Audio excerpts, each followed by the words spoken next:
Look a little more about me now. Let's see here. I'm going to go all the way back. As you've known on my website, you can see the Flixster ratings that I've given. I'm not going to talk about every Flixster movie that I rated, but I'm going to do most of them. I'm going to go back to start with Star Trek, which is the first movie ever that I rated with Flixster.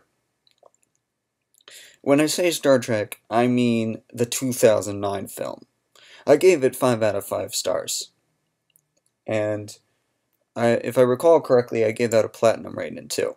It was great, and it was what actually got me hooked on the Star Wars Next Generation, and then the movie, and I just really loved the movie.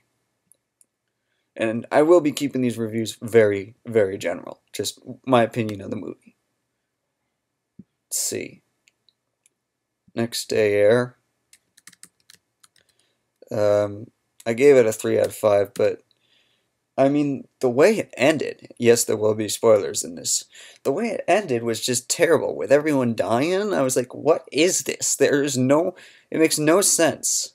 And I gave it a 3 out of 5 stars, but honestly, looking back on how I rate now, that thing would be lucky to get a 2. I'd give it a 1.5, man. Obsessed. I don't remember much about that movie. But my review says, I actually wrote a review for this one, woohoo, thriller to the max with drama and even some action thrown in. Not a chick flick, guys. It can get scary. No joke, the bad girl's mentally insane. Just watch the trailer, it's a very accurate one. Alright, Up. Now this is the first one I'm really going to remember. Although I can really remember the Star Trek one because I own that one. Up, I gave it a 9 out of 11. That was the first Pixar one I rated on Flixster, and I remember seeing it and thinking it wasn't going to be that great, and it actually turned out good. The plot, but there were still many things that left to be desired. But as I said, it was good. It was better than expected, so I gave it a 9 out of 11. By today's standards, by what I've seen, I'd have to reduce that to... In fact, I'll do that right now. I'll reduce that. Oh, can't do it right now. Reduce it to a 7. The Hangover. I gave it a 5 out of 5. I'll change that to an 11 out of 11 because The Hangover remains to be one of the funniest movies that I've seen, beaten only by Well, honestly, I think The Hangover 2. Yeah, I think The Hangover 2 beats The Hangover. As far as funniness goes. I remember seeing The Hangover and saying, this is a great movie. Anyone who hasn't seen The Hangover and The Hangover 2, see it, and then, yes, there is a third Hangover coming out, it is confirmed. Night at the Museum 2, Battle of the Smithsonian. Okay, much better than the first one, if I can say so. Much better than the first one. I actually gave it a 4 out of 5 star rating. And that would be 8 out of 11. I didn't really love the first one, but I'll tell you, thought this one was a lot better. The plot was really good. The use of all the characters was really good.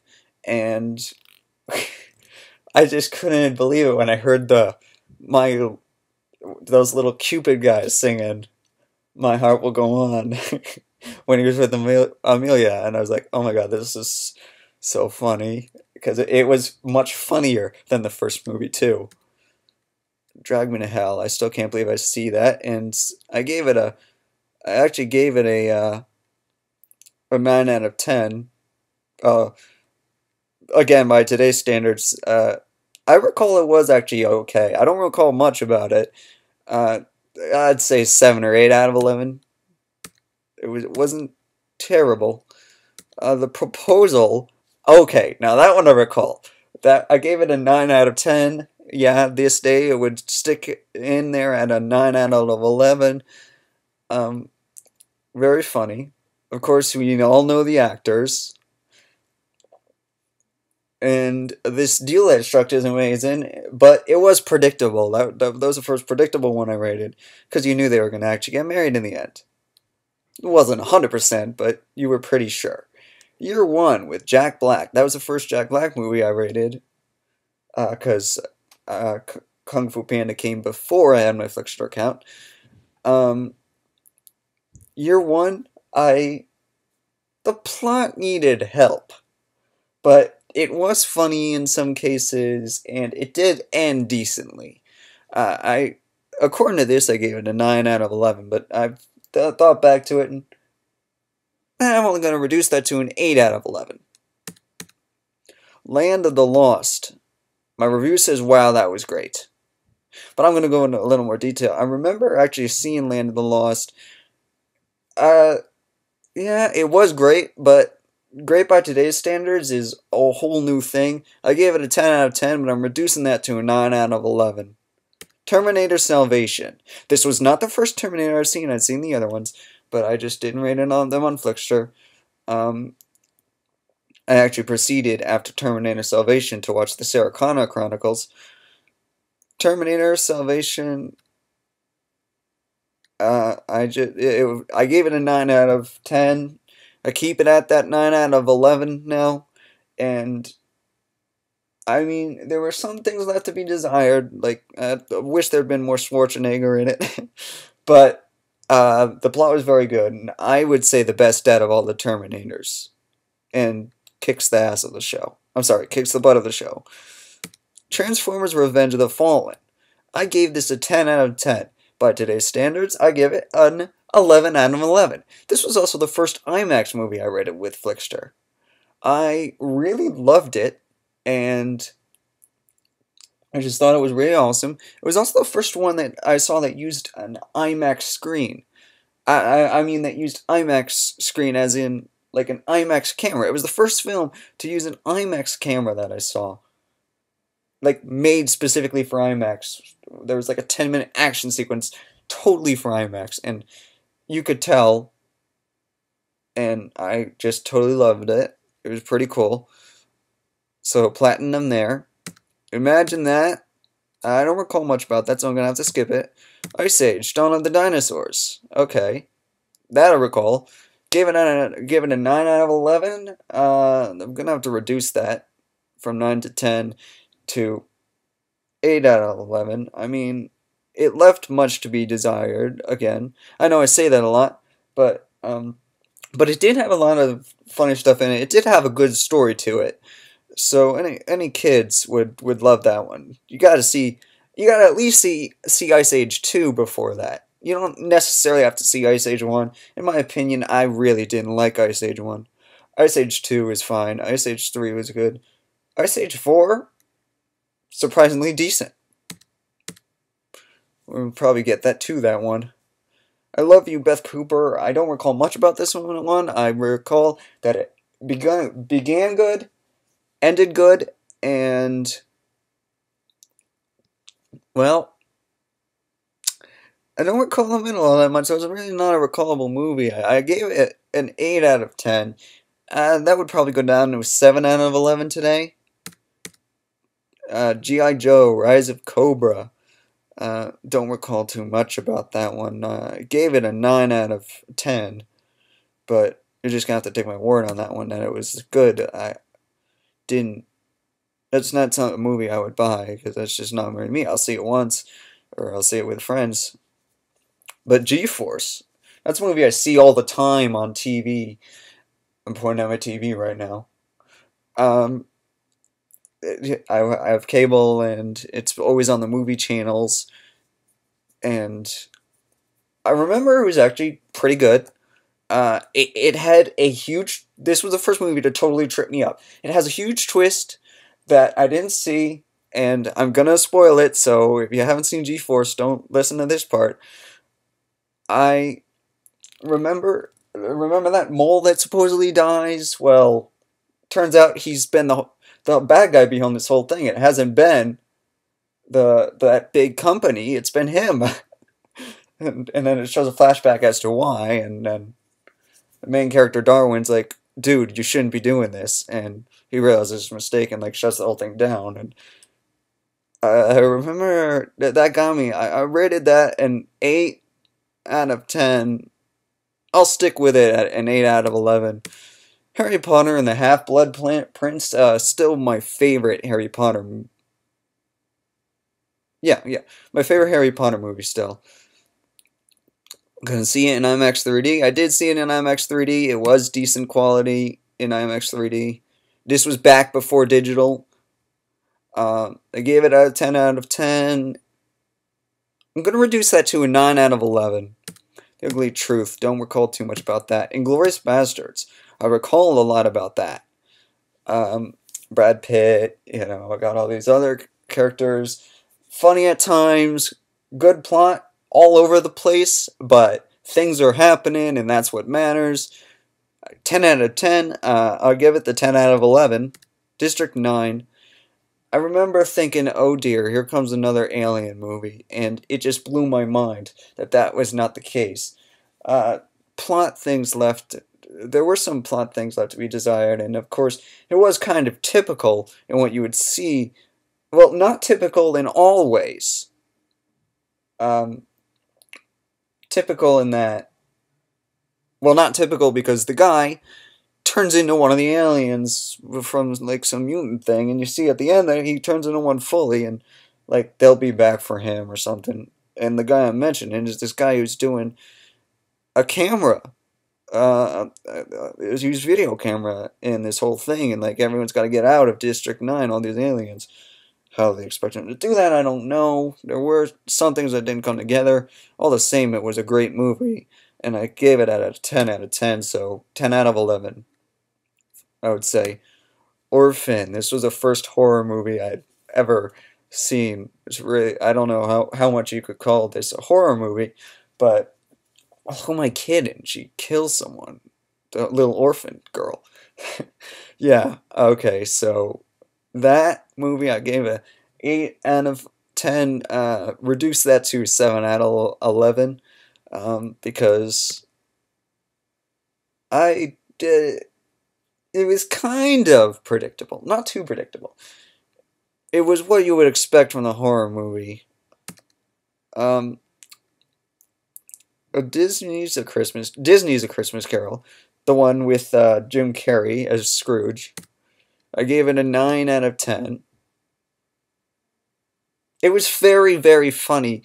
I think I'll keep it at that 9 out of 11. You know the story of A Christmas Carol by now. But Jim Carrey does add his own stuff to it. All in all, 2009 really was the year for movies. There were still several to come. Couples Retreat, I gave a 5 out of 5. I would reduce that actually more to it. 8 out of 11. It was funny at times, but the plot still left much to be desired, and I just couldn't get into it. I couldn't get into Bruno either. I'd also seen Borat before that, and I gave Borat a 2 out of 5. And the 4 out of 10, 11, yeah. But as far as Bruno goes, I liked Bruno better. It was a little more funny. It was a little more constructed.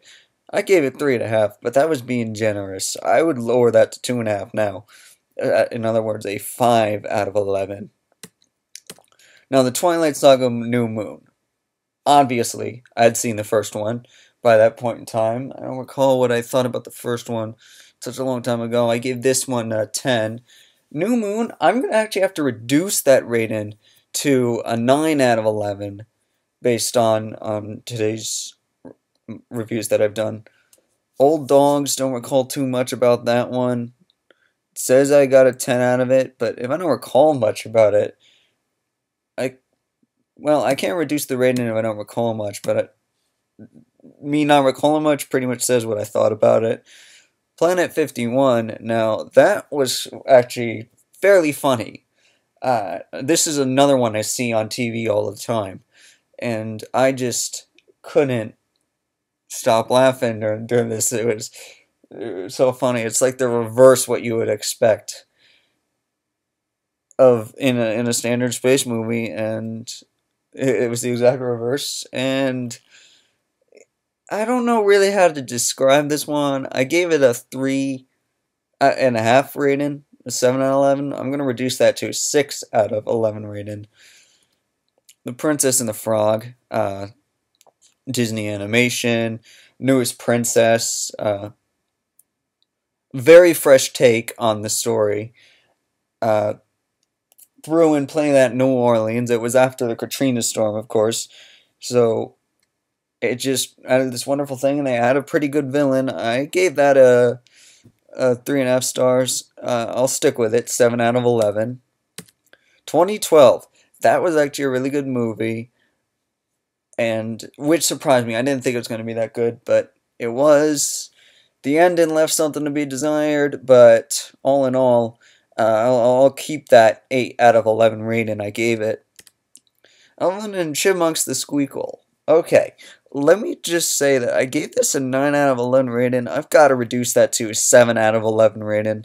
I don't know why I gave it that much. That said, the third Alvin and the Chipmunks was much better. Chipwrecked. You know, what can you expect from Alvin and the Chipmunks? I grew up watching them, and the movie was... The first one was so-so. The second one was better, but still not there. And the third one was really good, but we'll get into that. Sherlock Holmes. I said no way originally. Boy, was I ever wrong. Like about Twilight. But I did indeed give it a 9 out of 11, and that rating does stick. I ended up really liking it. It had a good plot. It was not too action-y, but it did have some action. It had a good villain in it. Did you hear about the Morgans? Gave that a 4-star rating. So 8 out of 11. I don't recall that one too much, but I do recall that it was funny. So I'm going to go ahead and stick with my rating that I gave that. Do I need to say anything about this one? It's Avatar. And why does this keep turning? Excuse me a minute. Okay, so like I was saying, do I need to say anything about Avatar? I don't think so. I give it a 5 out of 5. Obviously, this was the first platinum rating I gave. 11 out of 11. It was amazing. My review says this plus IMAX. Hope the plot doesn't ruin the 5-star I expect from this movie. Well, it didn't. I can tell you that. That was a amazing, totally stunning movie. Kept me guessing. Some parts were predictable, but it made up for the predictable parts with all these non-predictable parts, and I didn't see the ending coming, where he was going to become this thing permanently. And I thought, oh, this is awesome. Spy Next Door. Don't recall much about that. Gamer. Okay. Gamer, I gave a 9 out of 10. I'll keep that 9 out of 11. And no, I'm gonna reduce that actually to an 8 out of 11. There was stuff that was left to be desired in here as well. The plot moved a little too quickly in this one, actually. It was too slow to start and then too fast to end. You got this kid controlling this guy, and you turn him loose, and I don't even want to talk about this next one. Up in the Air. I gave it a... I can't believe I gave it a 4.5-star rating back then. That thing deserves a 4 out of 11, not a 4.5-star rating. Extraordinary Measures. That was my first not Star Wars Han Solo movie. No, I never saw. I mean, that was my first not Han Solo Harrison Ford movie. I have never seen Indiana Jones, and that's one of the ones I gotta go back and see. Like, I saw the Star Trek now. It's time to go back and see his movies. Extraordinary Measures, I can't believe I rated that a 9 out of 11. That was easily a 5 out of 11. I was just getting into my... I didn't really get into, like, actually criticizing the movies until a year ago. Youth in Revolt. Okay, I don't recall too much about that one. Um, I said 9 out of 10. It's probably really an 8 out of 11. Shutter Island. Finally, another Leonardo DiCaprio movie. Did I not rate Inception on here? Because Inception gets an 11 out of 11. It was great. It had many plot twists. I couldn't predict it, uh, and it just totally got me in the end. And the very end, and you know what happens in the very end with the top spin. And I'm pissed about the ending, but it's a good one. Shutter Island, he didn't perform as well, but I stick with my 8 out of 11 rating for that.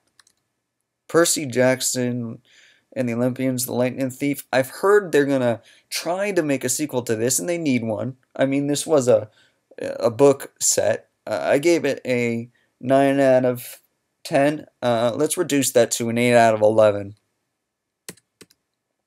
It did. It did really turn upside down everything that I expected from movies like that. And then you got Dwayne The Rock Johnson. Last time I saw him was in Get Smart in 2008, I believe that was, um, as the bad guy. Now seeing him as the good guy was kind of a relief. But this position he's in as a hockey player, that fits him. And it was funny to see him as the Tooth Fairy. And I haven't rated it on here, but I actually saw the Tooth Fairy 2, which stars Larry the Cable Guy. And I thought that was going to be funnier, but the Tooth Fairy 1 is actually the funnier one with Dwayne The Rock in it. So 8 out of 10. 8 out of 10. I'll stick with the 8 out of 11 there. Cirque du Freak, Vampire's Assistant. Where are the sequels for these? I liked this. I gave it a 9 out of 10, and I stick to the 9 out of 11. It was not your typical movie here. I mean, you have a kid who doesn't want to get turned into a vampire, but gets turned into a vampire to save his friend, who wanted to be the vampire, but doesn't become the vampire because he's got, like, bad in him, so his friend becomes the vampire killer when he realizes the other friend has become a vampire. It's a little confusing the way I said it, but the movie was pretty good. It's worth seeing. Alice in Wonderland. Now we're in 2010. This is the Disney version. It was Disney, right? Though, but this is the one with, not Orlando Bloom. Yeah, Orlando Bloom, and as the Mad Hatter, and this is the one that went to IMAX.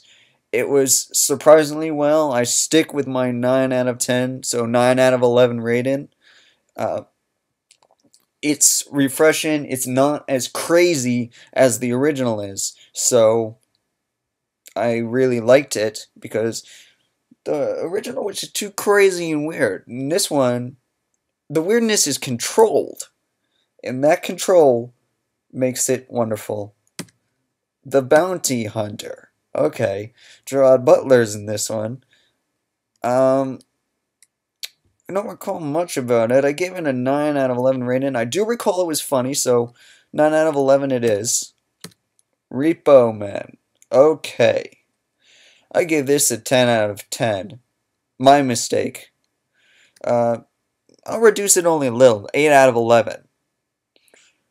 I recall that it was a very detailed, very complex part that didn't make much sense in the very end, if you ask me. I mean, not confusing, but didn't make sense. She's out of my league. I gave it 10 out of 10. I don't recall that. Here we go. Here's another good one. How to Train Your Dragon. I can't wait for the sequel to this.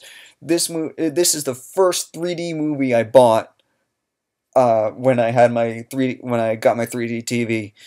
This is one of the first 3. And they were all DreamWorks.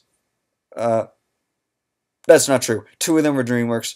One of them was Hoodwinked 2, which I'll mention in a few minutes. How to Train Your Dragon. It's just this amazing story about this Viking kid who knocks down a Night Fury in mid-flight, and no one believes him, and he befriends the Night Fury, which is a type of dragon, and now You may think, well, why haven't I heard of this anymore? Well, they're going in new. There's supposed to be a second and third. The second one is in pre-production. And in case you haven't heard, there's a How to Train Your Dragon series going on right now on Cartoon Network. There have already been two DreamWorks. There have already been a spin-off of Madagascar and a spin-off of Kung Fu Panda on Nickelodeon. Well, Cartoon Network managed to snatch this one up, a spin-off of How to Train Your Dragon. And yeah, 11 out of 11 on that one. Date Night. Did I really give that a 10 out of 10? Oh, looking back at the ratings, some of these ratings are ridiculous. It was very funny, however, and the story was complex yet good. So, Date Night, 10 out of 10, more like 9 out of 11, 8 out of 11 even. Furry Vengeance. Okay, I give that a 9 out of 10. Let's reduce that to a 7 out of 11. It was very funny, but there wasn't much plot to it. The ending was good, I can tell you that. It's worth seeing, but probably nothing more than worth seeing. Backup Plan, I don't recall much about that. I gave it a 10 out of 10. But if I don't recall much, again, that would probably be one of those 7 or 8 movies. Clash of the Titans. Now this I remember. I gave it out of 10 in a 9. I'll keep that. 9 out of 11. It was actually surprising. I'm not usually into movies like this, but it was surprisingly good, so I'll keep that rating. And Kick-Ass. Okay, this was funny, and yes, there is a Kick-Ass sequel on the way.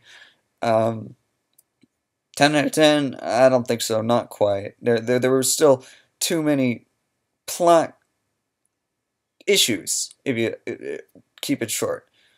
So, 8 out of 11 in actuality. Shrek Forever After, Shrek 4. Okay, I gave it a... I'm actually going to raise the rating for this one. I gave it an 8 out of 10.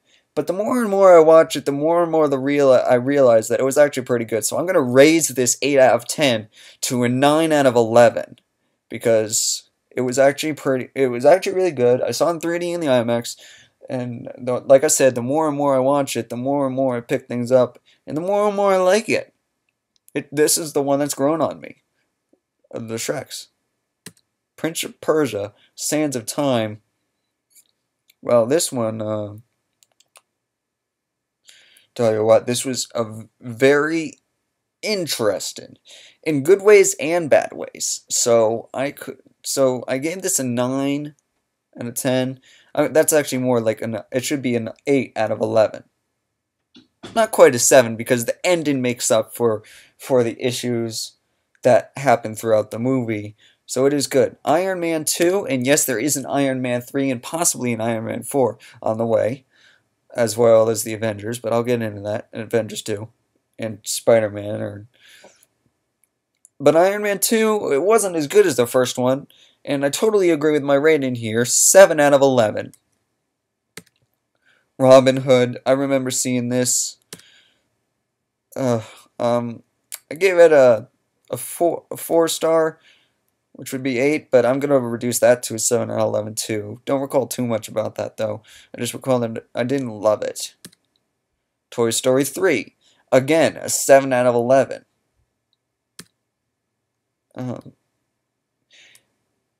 Yeah, if I think about that, that's another one I would actually raise to an 8 out of 11. So 4 stars, but not platinum. Because it was good, it had a decent story, and this was another one where you gotta watch a couple of times, but if you watch a couple of times, it starts to make more sense. The plot was, you start to understand the plot. But unlike the other one, this one, after a couple times and you understand it, you're done. You're ready. The A-Team. Okay. 4 out of 5 stars? Yes, it does get the 8 out of 11 rating. Because I did like this movie. A little surprising. But it's amazing how my tastes have changed from when I was a kid. I'm getting into all these movies all of a sudden. The A-Team was awesome with its plot twists and the ending and comedy, really, that was in this. And I hope they make a sequel of that. I'm not sure whether they are or not, but they could really use it because even though I only gave it an 8 out of 11, that would be a movie I would see again. Get into the Greek. Okay. Yeah, that's my first really, really bad rating.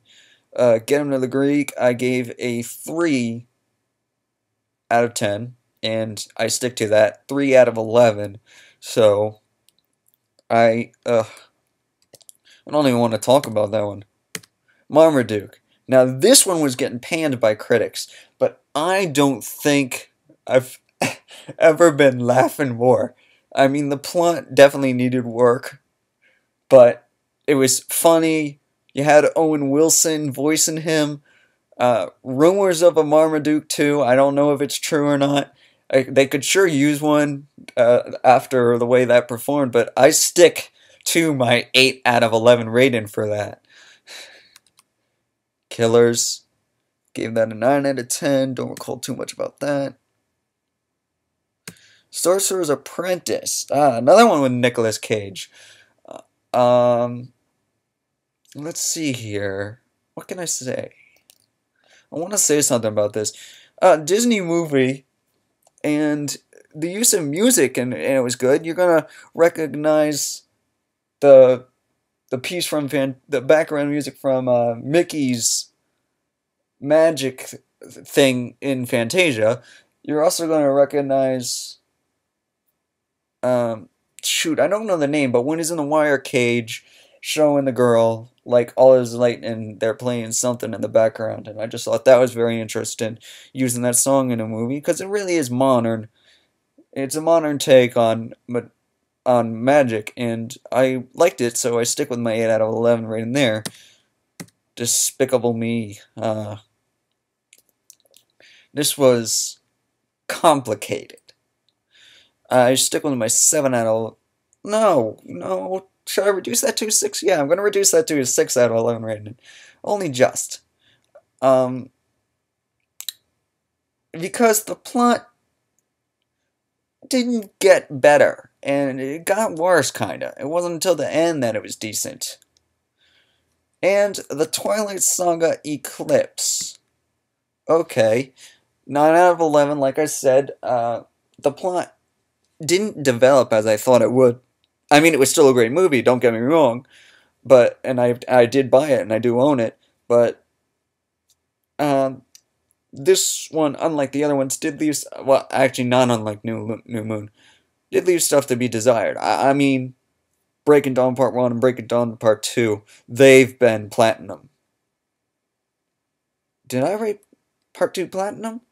No, I think I just gave it 10, actually. The Last Airbender. Not to be confused with Avatar, apparently. Even though Avatar came out after Nickelodeon made a series called Avatar: The Last Airbender. Still, with Avatar having released, they had to name this, so when they named it The Last Airbender. I liked it, but they are missing a ton of stuff, and that's ultimately what stopped it from continuing on in the books 2 and 3. So don't expect to see sequels for those. I mean, I would love to. I gave it a 9 out of 10, and I stick to my 9. Based on what I said about all the stuff mixing, I'm going to actually have to reduce that to a 7 out of 11. Because there was stuff that needed to be there that wasn't. Here's the Inception that I mentioned. I would mention. Saw it in IMAX. Leo, you kick out Titanic as my favorite movie. Actually, Avatar is my favorite movie now, with Inception as a very close second. Anyway, it's a shooter video game and a movie combined. It even beats Titan AE, new favorite movie. That's not true anymore. It's my second place favorite movie because the more and more I watch Avatar, the more and more I want to watch it. I can get kind of sick of Inception, but I'm not getting sick of Avatar. Still, Inception gets the platinum rating, 11 of 11. The Dog Who Saved Christmas. That wasn't a theater. That was something I saw on DVD. I gave it an 8 out of 11. Little Drummer Boy. Yeah, Started rating DVDs after I discovered you could do that. Little Drummer Boy back from 1968, I gave that a 9 out of 11, and I stick by it. It's still one of my favorite. And I'd never seen the second part of it. But yeah, there's a second part. I forgot what I rated that, but it wasn't quite as good as I thought it was going to be. That one is going to show up here somewhere. Tangled. Oh, wait. Did I miss one? No, I didn't. Tangled. Okay, the tale of Rapunzel, basically taken on by Disney, and starring Zachary Levi. A.K.A. Chuck. I couldn't believe it. They would propose this in Chuck's final season, and I was like, whoa, well, you gotta go somewhere. Tangled, 9 out of 10, definitely a 9 out of 11. Plot was really good, was really surprising, and I was pleasantly surprised about how Zach could pull out of the Chuck role and fit into this role as Flynn Rider. Harry Potter, Deathly Hallows Part 1, I gave it a 10 out of 10, but that's honestly not true. I'm going to reduce that to an 8 out of 11. Now, before you shoot the messenger here, okay, there are many people that agree with me. They should have made it all one movie. What's really at fault here? Part 2. They tried to stuff too much into Part 1, and they didn't leave anything for Part 2 except the battle. So, obviously, the Part 2 was more like a 7. I don't recall what I said I rated that, but Megamind. Okay, now this is a fresh take. The villain wanted to be the hero, pretty much. But I gave it a 7 because... Should I? Yeah, I'm going to raise that to an 8. An 8 out of 11. I give it that low because there were still plot issues here. You know, it's still rather typical. Megamind doesn't really become the hero until the very, very end. He's not doing any real development in this movie. And Brad Pitt is highly underplayed in that movie. And you know why at the beginning. Unstoppable. Okay. Oh, wait, now I remember. Yeah, that's the one about the train. Oh my god, I love that movie. Definitely a platinum rating. One I would buy. I should check Amazon. I'm sure the price is down by now. Anyway, as far as Unstoppable goes, it was great. I was on the edge of my seat the whole time. I didn't know what was going to happen. I couldn't predict it. There weren't going to be many twists, but I didn't know what was going to happen. What's more, it was based on a true story. I don't know how... I actually researched this one to see how much was true. I haven't... Now, that was a while ago, so I don't remember now. Let's see, Red. I don't recall much about Red. I think there's a Red 2 coming up. Secretariat. Saw this with my mom. I'm actually a horseback rider, so... Seeing this was interesting. The movie, I gave it a 9 out of 10. I'm going to reduce that to a 7 out of 11. It really wasn't that entertaining. It was only that fact that it was a... Now, a horseback rider will love this. And that's ultimately what made me give it the 9 rating. But as far as the movie goes, it actually deserves a 7 out of 11. The Social Network. Okay. Now, this was interesting, seeing how Facebook was formed, and it's like all real. I think they had fake actors. I don't know if that was really Mark Zuckerberg.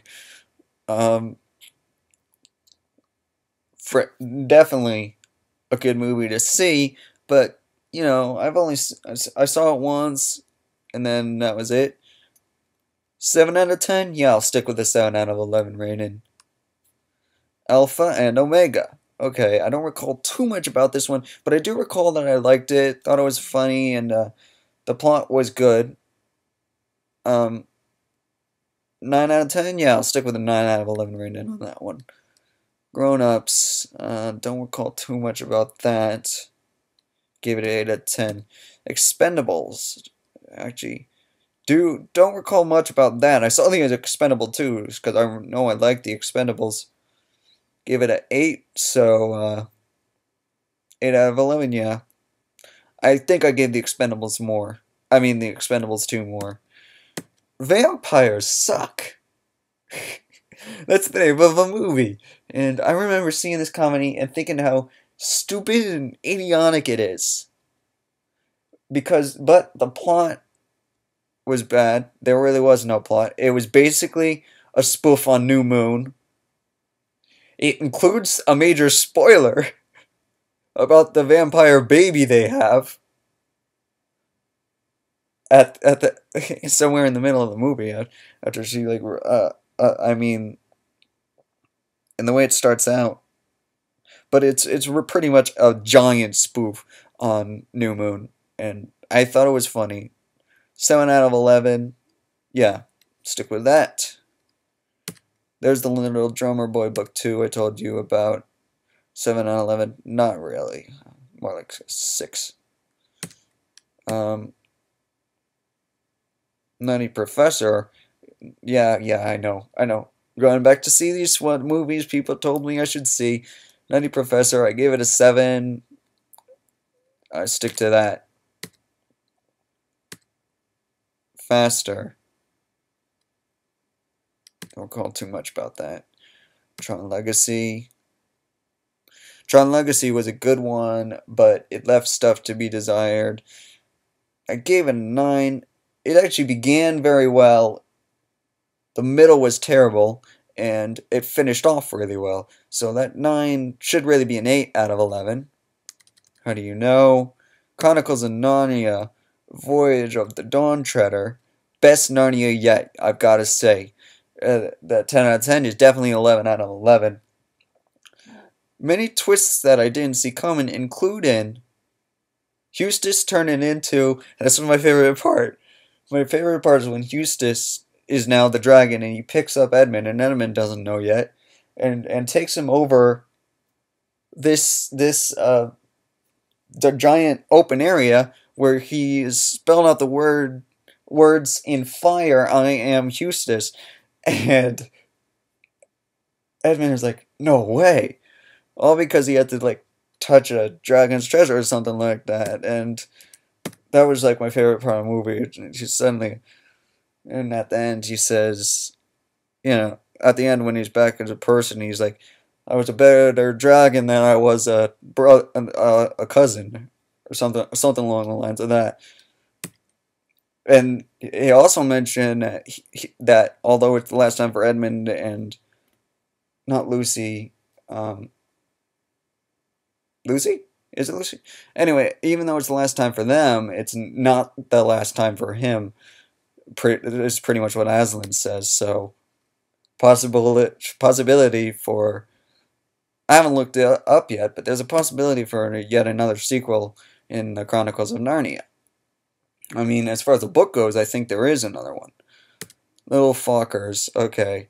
Yeah, I've seen the other 2 Fockers. I saw Meet the Parents. I don't remember it all that much. I saw Meet the Fockers. That I loved. Little Fockers, definitely very funny. Plot didn't move fast enough. 9 out of 11. Gonna reduce that just only down to an 8 out of 11. It does have the final confrontation, but the confrontation you see on the previews, it's very short-lived and underdramatic. Season of the Witch. I gave that a 10 out of 10.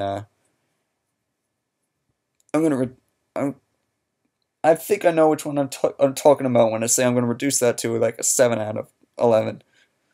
Here comes another Jack Black movie, and I don't mean Kung Fu Panda 2. I mean Gulliver's Travels. This was a very fresh thing because and I'm like, it was funny because no one had ever heard of this stuff, and Jack's got them like performing at a Kiss concert and all these little mini people, and I'd never actually read the Gulliver's Travels book before, but I knew everything they were doing was accurate for the most part anyway. 9 out of 10. Yeah, I'll stick with a.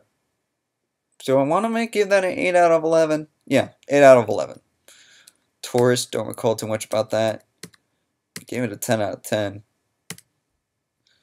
Yogi Bear. Okay, I realize something funny has been up with the way my mouth moves and isn't matching up with my voice. But all that really matters is you hear what I'm saying and see that I'm here. So, anyway, moving on with the reviews. Where were we? Oh yeah, Yogi Bear. Um, I gave this a 2.5-star rating, and I stick to it. That's a 5 out of 11. Because, as funny as it was, the plot left tons to be desired. The characters weren't really well thought out. This whole movie wasn't really well thought out. It really was the kids, and the kid in me couldn't even get into this because the adult kept saying, trust me, this isn't worth your time. So, I mean, I keep running into it on TV, but I just flip the channel. I'm not interested. 5 out of 11? Yeah, that's it. That might even go down to a 4. No strings attached. That was pretty good. Um, actually, I gave it a 7 out of 11. I don't recall too much about it, so. The dilemma, that's the one about the guys. Isn't that the one about the. I can't change the page or else I'll lose all these ratings. I gave that a 5 as an 11 as well. Green Hornet got an 8 out of 11. Don't actually recall too much about that. Sanctum, don't recall too much about that. Give it a 9 out of 11. 127 Hours. Again, based on a true story. Again, a 10 out of 10. Down to a 9 out of 10. But it was, but this realistic picture was amazing, and I did indeed like it, and I would consider buying it. All the same, I'm not going to run out and do it. Anyone who hasn't seen 127 Hours, you should. It's the truth about this guy that got stuck, and it's the actual guy who got stuck plays himself in this film, and that was fresh. That was a fresh idea. The Eagle, don't recall much about that. Oh, oh. Now this is something I see on TV all the time as well. I see a lot of these things on TVs. Romeo and Juliet. Okay. Disney managed to hit the out of the park on this one. I can't believe it says here that I gave it a 7 rating. That's got to go up. This must be one of those ones that you watch a couple of times, and I'm telling you, it's amazing. If you're an Elton John fan and you go hear this, I guarantee you'll hear at least 13 instrumental versions of Elton John songs in this movie. I was like, hey, I think it's gonna be a long, long time. Yeah, like that song was in there. I hope you don't mind, I hope you don't mind. I was like recognizing each one of these. I was like, Elton John, Elton John, Elton John. And of course it ends with a vocal Crocodile Rock. So Romeo and Juliet, no, not a 7. 8. Just up a little bit. 8 out of 11. You know, it's definitely the tale of Romeo and Juliet, except that since it's a kid's movie, they can't die. And they don't. Just go with it. That was one of my first Adam Sandler movies that I rated with this, if not the first. To date, one of my favorite mashup songs remains to be, oh shoot, what's the name of the song? I can't think of it's Chasing Cars and Every Breath You Could Take. I got it now. The mashup, look it up, it's called Every Car You Chase. It was amazing. It's basically Every Breath You Take, the rhythm with that, some of the verses from that, and the refrain from that, with chasing cars mixed in there, and I was like, oh, this is sweet. Definitely the funniest and most amazing part of the movie. Well, as far as the movie goes, it's actually not the most funny, but it's the most funny use in a movie. Just go with it. I gave it a 9 out of 10. I'll stick with that. 9 out of 11. I Am number 4. I recall bits and pieces of that, but not enough. 7 out of 11. I'm pretty sure that's correct. Big Mama's like father, like son. I only gave that a 5. Make that a 6 out of 11. It was funny. As I recall, no, put it back to a 5, because as I recall, there were plenty of plot issues, and it didn't come together to the end. By the way, we're under the 2-year mark, so I would be surprised if... this is where I really started rating the movies on Flixster, so we've hit that point. Cats and Dogs, Revenge of Kitty Galore. This is Cats and Dogs 2. For those people who haven't seen the first Cats and Dogs, you don't have to. This doesn't follow that story, although it was kind of confusing, and I didn't pick up till the second time I watched the movie that guess who's in charge of dog headquarters other than Lou, the main character from the first movie. And I didn't pick that up the first time around, but indeed, I knew that Lou's trainer is training the new main character. What I didn't realize is Lou's now the boss of his old trainer. And that was funny. Another funny thing, Mittens... Oh, I'm sorry, Tinkles shows up in this movie temporarily. Should I say that 3 times fast? Plot issues were there, but as far as the cats and dogs actually working together, you know, the main character is against this more than any dog is. But it ends up coming together, and they come together, and the fact is that dogs and cats can live together. My house is living proof. We had a cat and a dog for the past 10 years, and, well, we haven't lost a cat yet because of the dog eating it. Nanny McPhee and the Big Bang. Okay, that's not the right title. Can I do... I'm gonna take a risk here and open it in a new tab. Nanny McPhee Returns. That's the proper title. Yeah, I actually liked this more than the original Nanny McPhee. It wasn't quite as funny, but the plot was better developed. The kids weren't as terrible, and I give it an 8 out of 11. Yeah, I'll stick with that. Shame, shame, shame. Legend of the Guardians, the Owls of Ga'Hoole. I've never read the Legend of the Guardians books. I gave the movie an 11 out of 11. I purchased it, and I'll tell you what, I really was ready to see the sequels to this, but apparently the fans were, oh no, no, just like Aragon. I was ready for the Aragon sequels too, but that's not happening either. Aragon, looking back, that was an 8 out of 11 movie, but something I would see again. Legend of the Guardians, I'm all bummed because they have more books. There's going to be more. For those two, I have half a mind to pick up the book and read them, just because the sequels aren't coming out. Hot Tub Time Machine. Does it deserve that 6? Yeah, I think it does. 6 out of 11. But only because it was very funny at points. But it was more sexual than innuendo. The Invention of Lion, it doesn't even deserve those 2 stars. I'm going to give it a 3 out of 11 rated, so a 1.5 stars.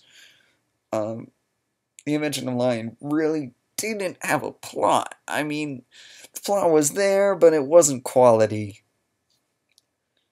Cloudy with a Chance of Meatballs. Okay. This was...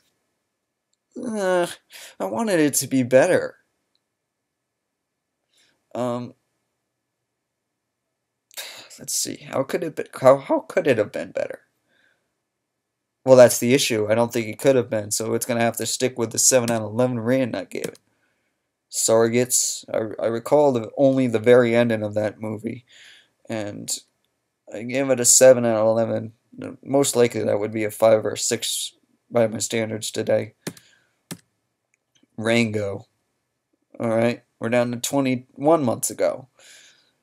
Rango was another one of those interesting pieces that you would see, and I don't recall all too much about it.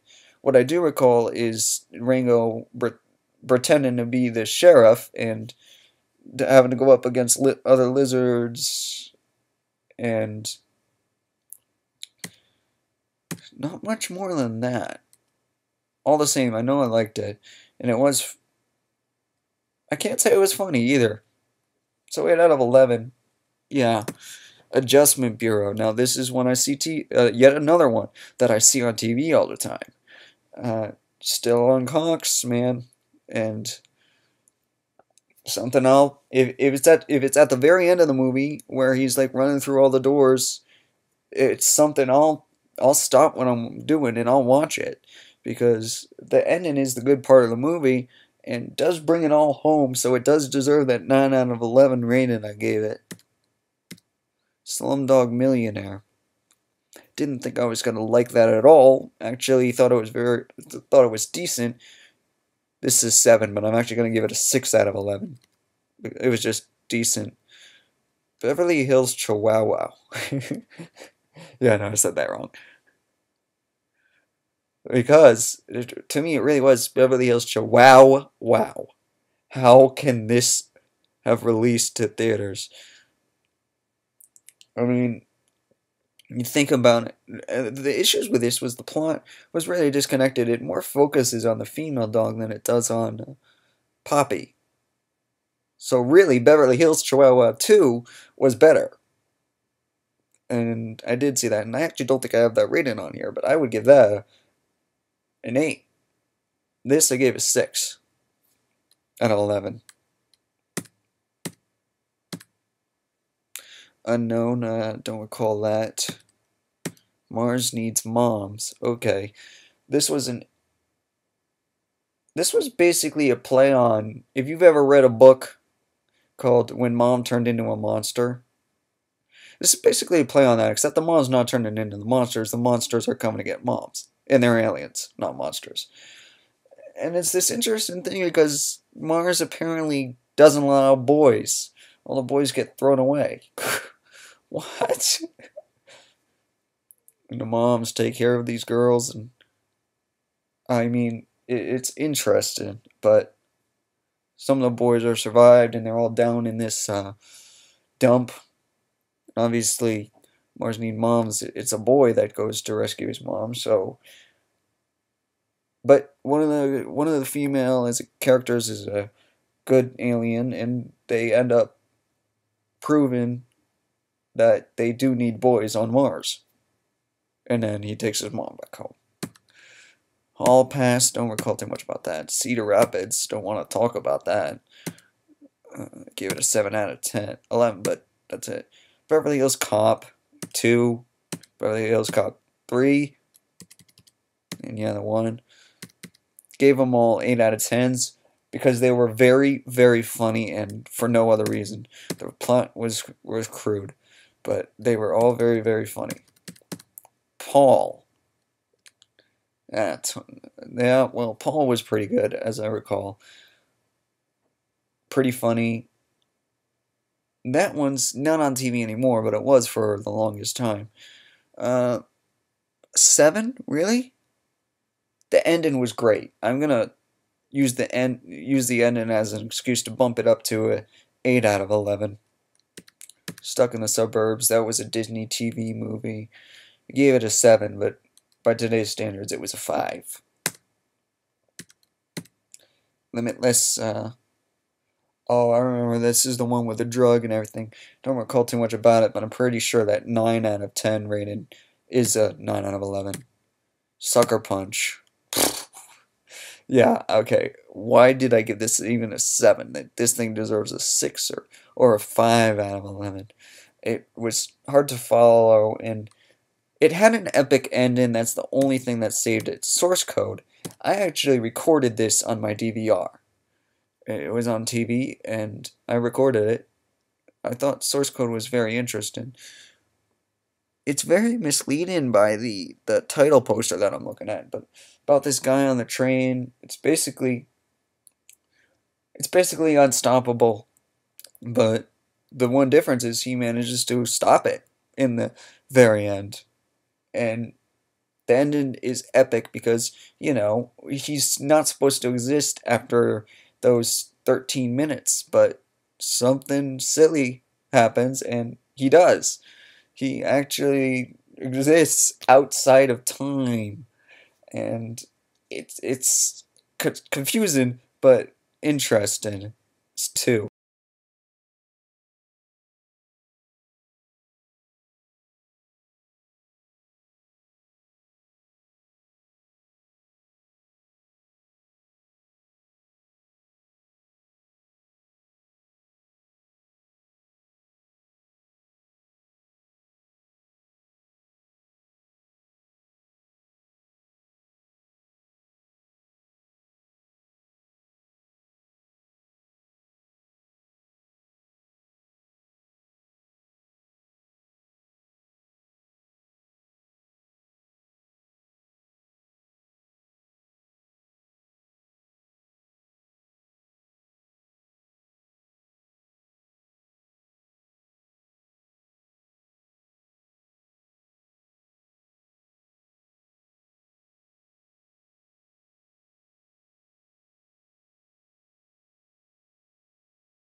as well. Let's see. Your Highness, I don't recall much about that. That was 20 months ago. Rio, okay, I gave this a 7. I stick to said 7. Plot, even a little much to be desired, but it did develop, which was a good thing. The villain was interested. It was a cockatoo. He's a blue macaw, and he's endangered, so we've got that going for him. Alright, we're getting to the movies that I'm going to start remembering now. Hop, another one that I see on TV all the time, and I'm getting kind of sick of this. I gave it a 7, and a 7 it is, because while the plot is clear, there's really no depth to it. Arthur. Alright, so here comes getting into the Greek again, right? Wrong. I actually thought Arthur was decent.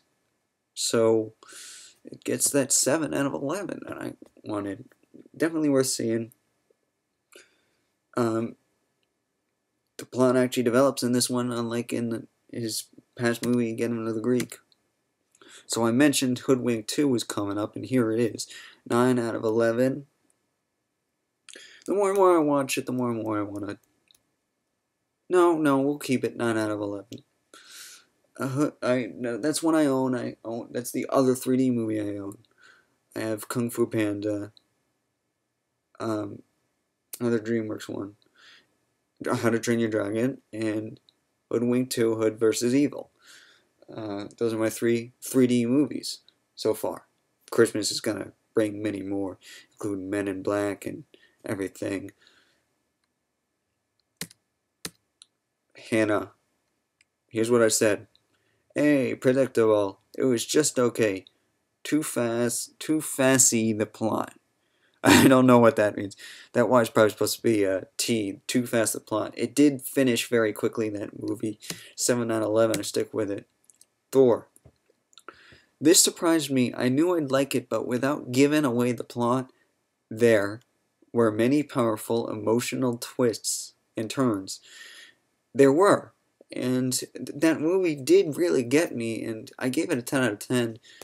I'm going to lower that to a 9 out of 10, but 9 out of 11, but that's still really good.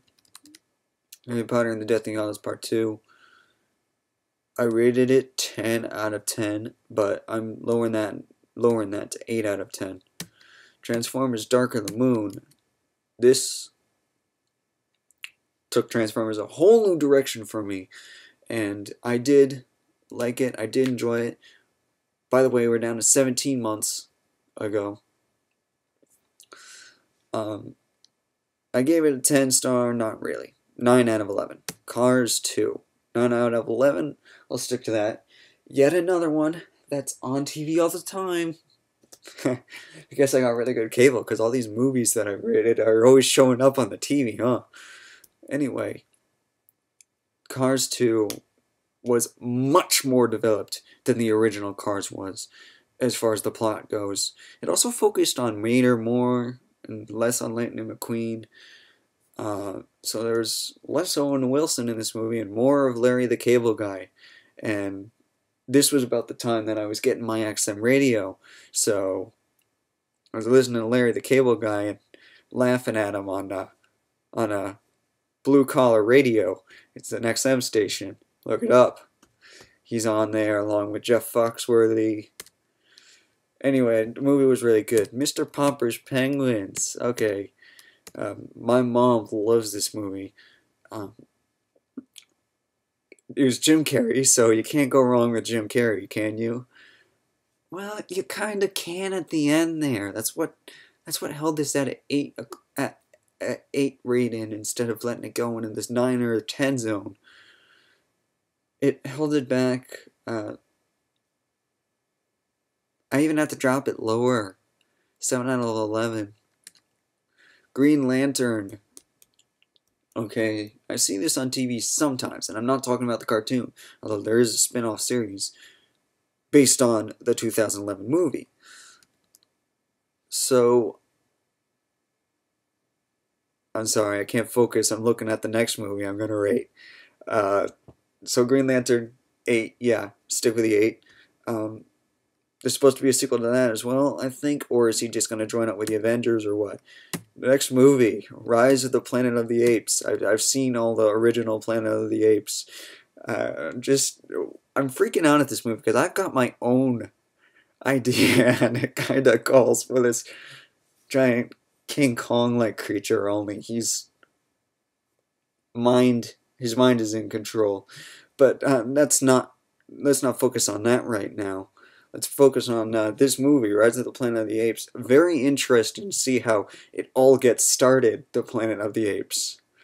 Um, and you know, it really makes you feel some sympathy for the apes in the Planet of the Apes. And, well, while they may not have done the correct thing, it's still a really good movie. 9 out of 11, definitely. Might go back and buy that someday. Something I see on TV all the time, might just record it. The Smurfs, you'd be surprised how good that was. Forget its critic rating. Yeah, and yes, there is a Smurfs 2 coming out. It's already confirmed.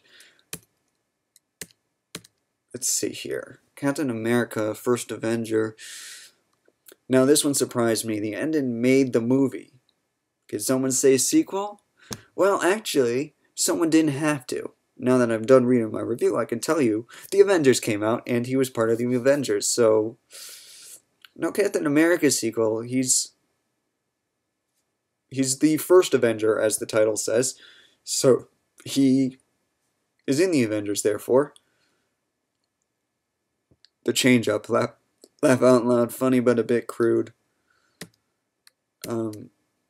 Give that 8. Nah, more like a 6 or a 7 there out of 11. Horrible Bosses. Okay. I gave that a 7. Yeah, we'll stick with that. I don't remember too much about Horrible Bosses. Cowboys and Aliens, that I remember a bunch about. That was Daniel Craig, to me, stepping out of his James Bond role. And I didn't know if he was going to pull it off or not, but he certainly did. I gave the movie... Oh, and this was Harrison Ford too, right? I gave the movie a 7 out of 11. That's actually got to be bumped up to an 8 out of 11. I saw it again, and I was like, no, you know what? No, I'm not bumping it up. 7 out of 11, but it was good, and it was worth seeing a couple of times. Crazy Stupid Love, I gave 1.5. It was a crazy stupid movie. 3 out of 11, yeah. 30 minutes or less. I don't recall this one too much, but I have a review for it. Surprisingly good. A long shot from The Social Network, which I didn't like much. Jesse was much better actor in this comedy. Not to mention it was a better movie, like Adam Sandler. Jesse, stay in comedy, don't die out in other films. Darn it, I'm gonna have to look up what that one's all about, because if I rated that 10 out of 10, yeah, chances are that was a 10 out of 11. That's not the one I'm thinking of where they all turn superpower, is it? No. Spy Kids all the time in the world in 4D. It's not 4D! It's not even 3D! It's standard 2 definition. I mean, a standard 2 dimension with a scratch and sniff card. You paid 3D price for a scratch and sniff card. My review says, good but does not meet expectations and confusing. That's about the movie. The plot is in pieces and some characters are overthought, yet some lack thought. You see the return of Junie and Carmen, but they're not the main characters of the movie, from Spy Kids 1, 2, and 3. 3 was in 3D, and 4 was the 4th dimension. But I say right here, it's 4D alright, and not 3D. I would gladly trade smelling 8 awkward smells that have nothing to do with the plot. No, none of those smells had anything to do with the plot. And as a matter of fact, I didn't even participate in the scratch and sniff. I just went there for the movie and was rather pissed when I found out that there was no actual 3D. And I would gladly trade that per 3D, and I would pay, and as I say, still 3D prices. There were really only 3Ds. The third is smell. Yeah, not one that I would see. On the same, I had to rate it on the movie and not on the disastrous experience I got. So I said 7. I'll stick with 7 out of 11. Contagion. Okay, yeah, this is the one about that H1N1 virus, right? Whatever the virus was in this, yeah. I gave it a 7 out of 11. I'll stick with that.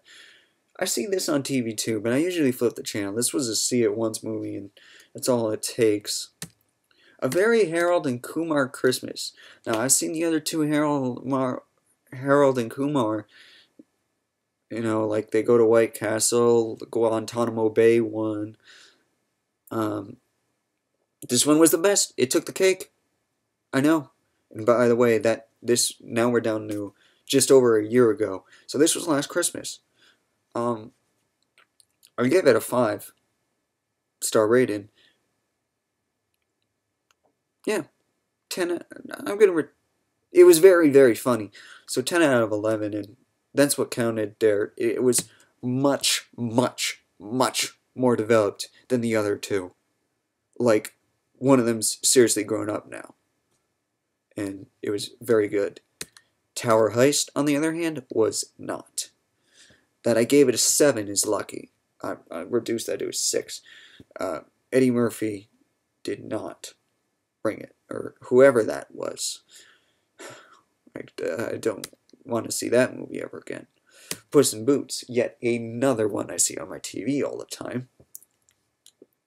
And a really good one. Obviously an offshoot of Shrek 4. Same exact character. Totally different story. Shrek's not even mentioned in this. I don't even think there are any camos by any of the Shrek items. It still continues with the theme of all these fantasy things like Jack and the Beanstalk. Got something called Katie Softpaws. I don't know where Puss in Boots came from, but I'm pretty sure he's a real fantasy tale too. And they've got Humpty Dumpty as the bad guy in this, as well as Jack and Jill. Huh. Yeah, weird. And Jack and Jill are these huge. It didn't work entirely. Still, the movie was good. 9 out of 11. In Time. Yeah, I gave this a 10 out of 11, and this keeps that 10 out of 11 rating. In that he manages to take what time he has and gamble it away, but then gets time back. It's a complex thing. Because to get into the richer places, time literally is money. So he wins time, and he has to pay time to get into the richer places to go after this girl he loves. And they find out that someone has managed to come all the way back from the deepest depths, where you only have a couple days to live, to where you have centuries. Real steel. I'm gonna take that down one notch to a 9 out of 11 rating. It was hard to start off, very hard to start off, but it did get going, and once the ball was rolling on it, it was pretty good. At the very end, it's pretty epic. Of course, the ending is dissatisfying because they call it a tie, even though at the last second, it's clear who that they're winning it. Instead, they give it to Zeus, and everyone's like, boo. No, they're not. That's the issue. No, not everyone's like, boo. They're all like, yay anyway. So dissatisfying. And I heard it thrown around, the possibility of a sequel. Well, there better be, because we need closure on this. Three Musketeers. I gave that a 10. That's actually more of a 9 out of 11. Ideas of March, don't recall what that's about. Johnny English Reborn. Now this I can't stop watching. It's on TV every day.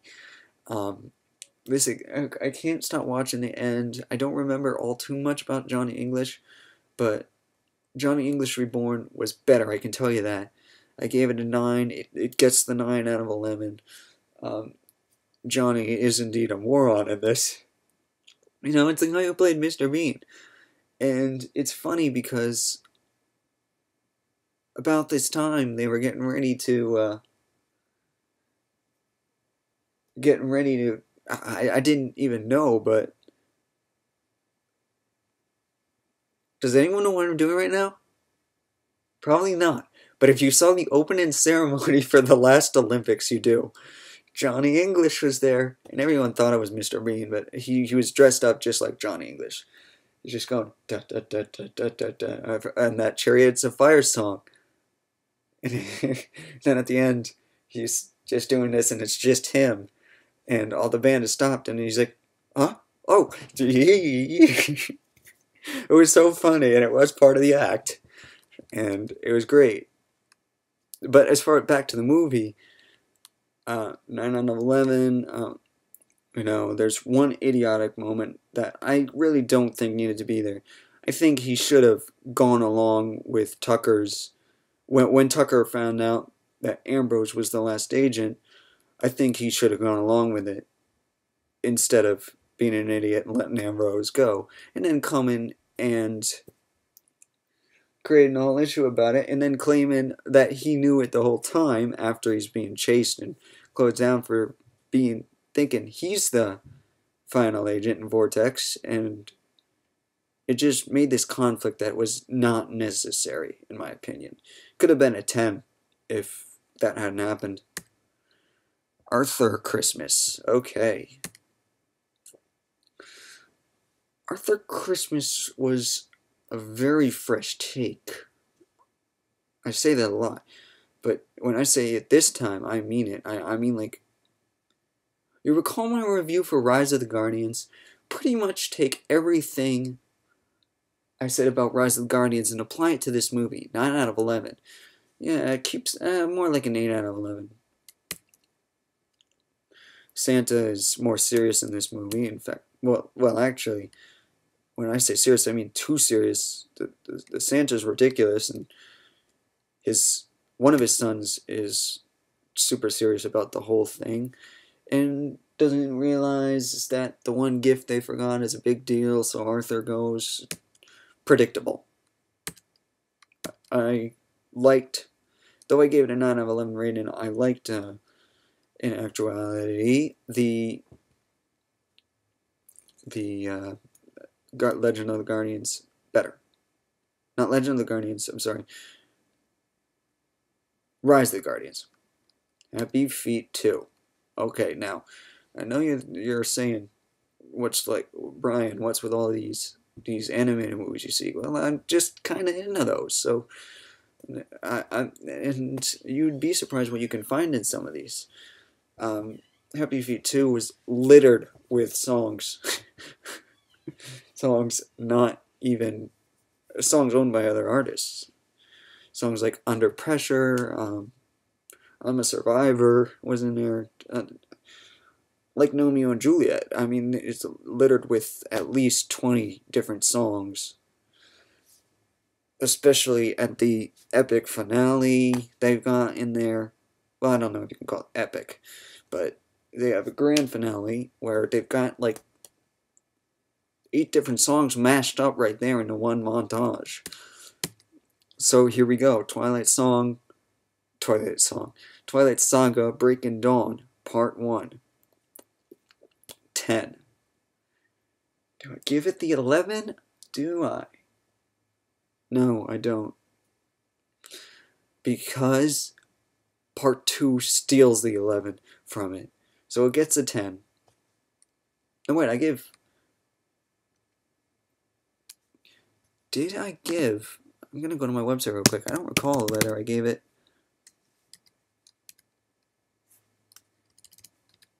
I need 1 second here.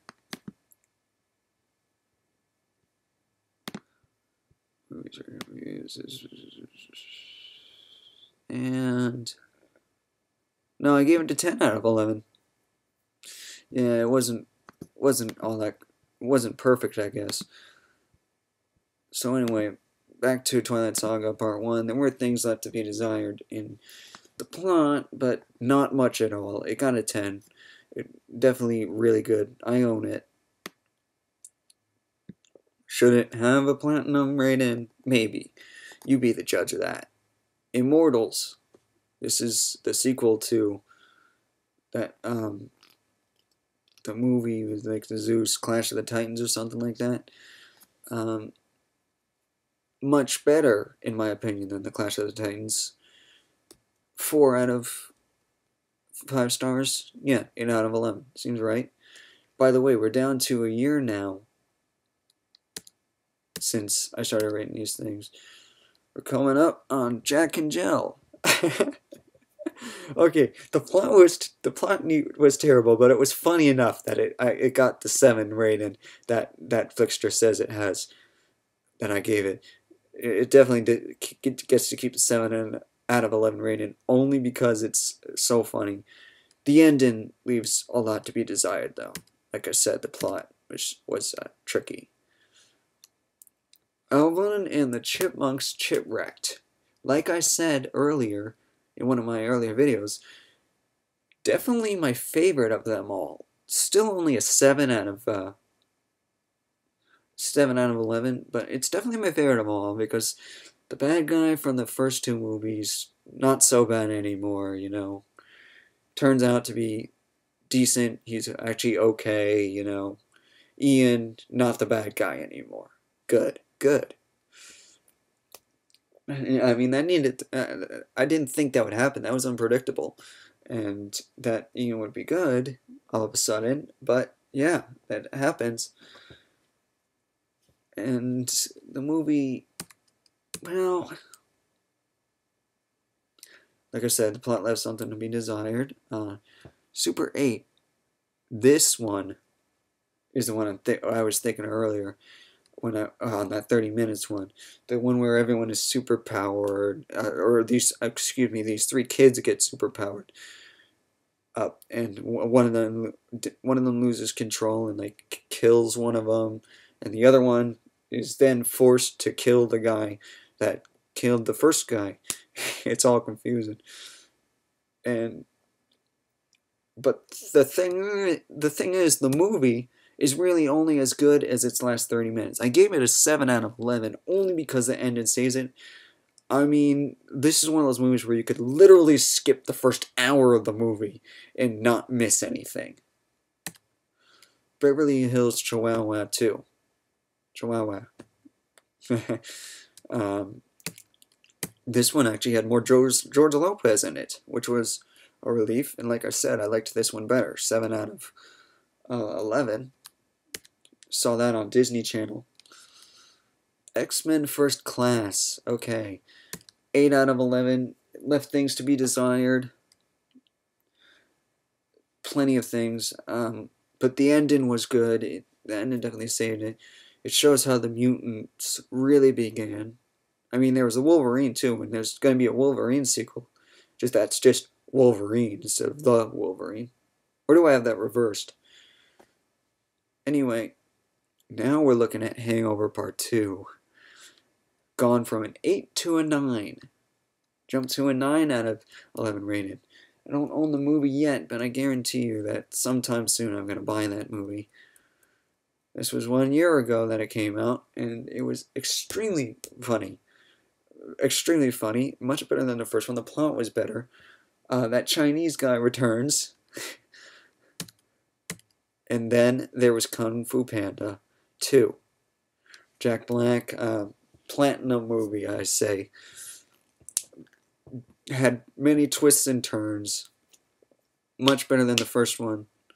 And honestly, not much I can say about that to do the movie justice. Just that he learns even more in this movie than the other one. And that this was so good that it started a spin-off on Nickelodeon. Granted that Jack Black is not Poe in the spinoff, but whoever they got to voice him sounds exactly like Jack Black, and it's already been confirmed that Jack Black will be playing Poe in Kung Fu Panda 3, which I will, of course, be going to see. Will it be 3D? We don't know yet. I would hope so. Pirates of the Caribbean on Stranger Tides. You guys kind of lost me here. 7? Yeah, more like 7 only because there were moments in the movie that were good. The plot was actually not that good until the end. The endings were good. Funny people. Is that Adam? Yeah, that's Adam Sandler there. Right, I don't recall that movie too much though. Ride Wars. No. Anyone here a fan of Cartoon Network? Cause I saw Robot Chicken, something I've been watching for a couple years now. Very funny. I saw the whole Robot Chicken Star Wars. I'll tell you, between Family Guy Star Wars and Robot Chicken Star Wars, um, pretty funny stuff. You don't mess with the Zoan, Adam. You ruined it. 2. Yeah, definitely gets that 4 out of 11 rating I give it. Ocean's 11. I backtracked. I saw Ocean's 13 first. I actually own Ocean's 13 now because I really like that movie. So backtracked to Ocean's 11. Not as good. 6 out of 11. Wedding Crashers. 6 out of 11. Hugo. Okay. This was very artsy. And I couldn't believe what they were doing with this movie. How they managed to bring it all together. I mean, there's really no way to describe this movie either. I know I say that for a lot of movies. But that's because I'm going to try my best to describe this one. You got this kid who's living in Grand Central Station, pretty much. Or not Grand Central Station. What's the one in London? Alright, whatever it is. He's living in the big train station. And he discovers this guy has like these paintings. And it's really a movie about making movies of the old days. Like Man on the Moon. J. Edgar. Moving on now. Leo, you ruined yourself with this movie. I gave it a 9 out of 11 rating, but only for the movie. As far as the acting goes,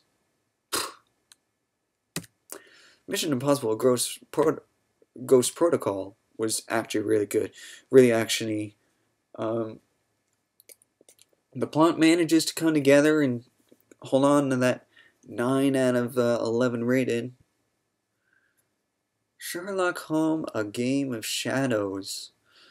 I don't recall too much about this one, but I do recall it was good, although I do prefer the first one better. And we're down to my ratings that were done 11 months ago on Flixster, which should mean another movie. One more video.